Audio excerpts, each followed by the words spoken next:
no Babar Azam in this lineup.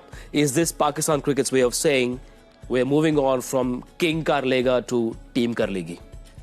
This is one of the best selected Pakistan teams I've seen, because this is a great desire you can see in there to become a more modern team. Teams lapse into a little time warp from time to time. Happens to everybody when you've got good players in your side and you start playing yesterday's game a little bit.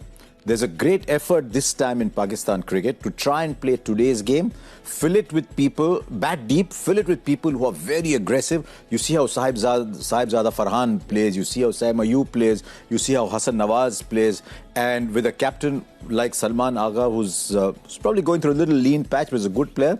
So there's a great attempt to modernize the game. Yeah. But how long it will last, I don't know. But they're playing a very different kind of game. And since both of you are used to making fun of my vintage, for someone like me to think of Pakistan as a spin bowling side, I'm finding it very difficult to come to terms with. All those fans were scarred because of the fast bowlers in the 90s. This is a new kind of... Thank God you said 90s at least. But they also had some quality spinners. Yeah. It's just that you have to remember that this format... And over the last 2 or 3 days, which includes Harsha and Simon, we've been talking about how good spinners have been in this format. And again, also you have to remember Dubai, where they played the last tri-series, and maybe whatever learnings from the Champions Trophy, they do realize that you can have your fast bowlers, but you also need a variety of spinners who can possibly do a job in this format specifically. Yeah. You're not going to fill your team with 4 spinners in a test match. Sure. Maybe.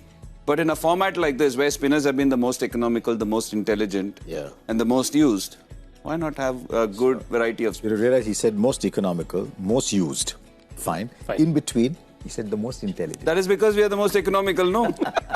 When T20 came out... You're right. In every phase of the game, they are the most economical, because spin bowlers are the great survivors of our sport. They have to be intelligent to be able to play the game, because they are the survivors of our game. Exactly. And when T20 started, we all said, everybody without exception, this is the death of spin bowling. Yeah. Exactly. That is exactly what I was going to touch upon. What are we seeing call now? ourselves the cockroach, or will I be killed if I call the spinners the cockroach?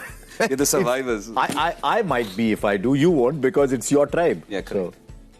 Daniel Vittori did really well at the first T20 World Cup, I remember. Yeah. When everyone thought it's hell for leather batting, but good quality spinners survived. Look at you think of Pakistan in recent times, and you think of Mohammad Amir, Naseem Shah, Shaheen Shah Afridi, Haris Rauf, Hassan Ali, who's now back, Mohammad Wasim. You think of all these recent fast bowlers. Forget the earlier generation. Yeah. Now who are you talking about? You're talking about Sufyan Muqeem. You're talking about Abrar Ahmed. You're talking about Mohammad Nawaz, who's a good bowler, may not quite be as good as his coaches. Has talked him up. But look at the batting. The batting is full of people who can bowl spin. Yep. Khushdil Shah can bowl spin. Saim Ayub bowls a lot of spin. Salman Agha is probably the best test match spin bowler. So they've got a lot of people who can bowl spin. Yeah. So it's a side that has many little skills in it, so that they have different options available to them. From that point of view, it is an attempt to become a modern team. Yeah.